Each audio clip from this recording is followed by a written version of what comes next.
Halo, selamat siang semuanya. Sekarang kita akan lanjut ke video yang ketiga ya. Kalau kemarin kita sudah menuliskan ya beberapa kesimpulannya.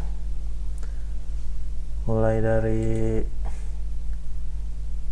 yang pertama, cara membedah data market dan mengklasifikasikannya berdasarkan time frame mana strukturnya terbentuk, lebih condong ke time frame mana.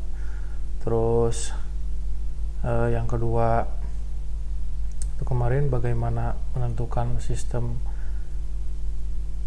harga murahnya, lalu harga mahal dan normalnya, lalu penempatan untuk stop loss ya atau menghentikan kerugian. Terus yang ketiga, video ini ya saya rasa perlu untuk menjelaskan kelemahan dari sistemnya dan kapan sistemnya tidak bekerja. Nah, kelemahan dari metode ini ya, yang pertama masalah keuntungan dibatasi dengan konservatif. Jadi karena kemarin sistem exitnya kita pakai base Fibonacci ya, jadinya keuntungan yang bisa diambil itu dibatasi dengan secara konservatif. Terus yang kedua, fat tail event. Fat tail event ini teman-teman ya, maksudnya adalah event random yang menghancurkan struktur dari pergerakan harga yang terbentuk sebelumnya. Contohnya seperti apa ya? Contohnya seperti berita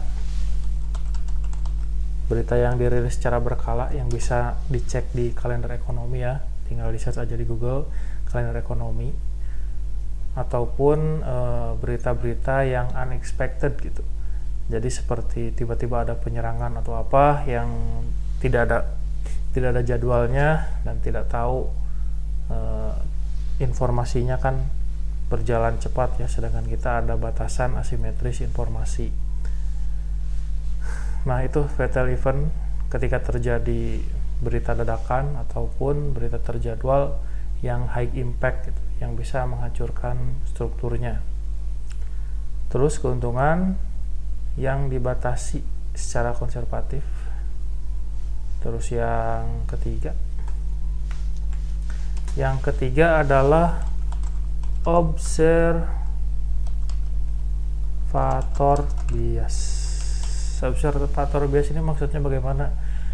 Karena kita pakai Fibonacci ya, dengan garis-garis seperti itu yang sangat dependence terhadap visual, jadinya penglihatan visual dari si pengguna sistem itu akan berdampak pada performa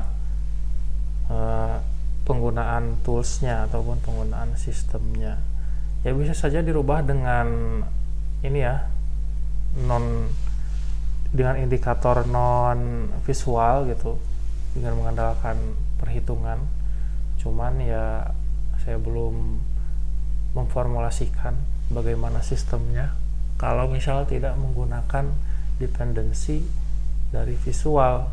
Jadi untuk convert ke IE ya, ke expert advisor, itu bisa saja. Nah, seperti ini ya analisa dari chart BPUSD H1. Saya membaginya ke dalam beberapa perspektif ya. Batasnya itu adalah EMA 20 dari chart daily, EMA 20 dari H4, terus MA 20 dari H1, ini yang hijau ya, kecil, yang dari ini saya belum kasih tebal. Terus MA 20 dari M15 sebagai konfirmasi kembalikan harga. Nah, ini ada yang pakai base buat indikatornya tuh, ada yang berdasarkan kayak saya ya, kecenderungan rata-rata statistik EMA 20. Ada juga yang pakai ritme waktu seperti EMA 24 di H1 karena alasannya ya satu hari itu 24 jam.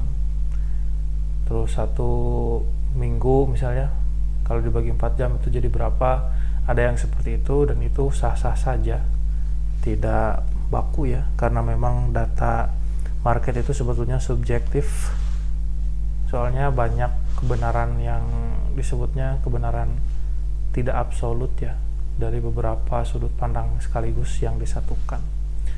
Nah, ini seperti ini ya, saya beberapa indikator diterapkan lagi.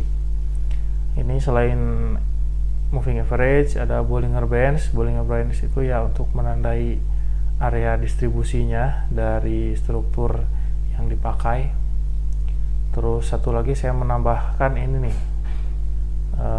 zigzag namanya. Zigzag ini ya fungsinya untuk kalau ya, misalkan kalian menerapkan sistem Fibonacci untuk pending order, ini come in handy gitu. Ini berguna banget nih. Kalau misalkan ini ya, ini kondisinya sideways nih. Ini kondisi yang agak berbahaya. Kalau misalkan dia breakout dan kita nggak ada waktu untuk mantengin chart ya, kita tarik aja satu kali swing berdasarkan struktur yang terbentuk ya. Yang terakhir ini ada, tinggal tarik aja dari ujung zigzagnya. Nih, ini akan kelihatan. Ini yang kemarin ya, posisi kemarin di 40% itu sebetulnya pembulatan, itu 3,8. Taruh pending order di sini, SL di sini struktural, dan TP di sini struktural juga.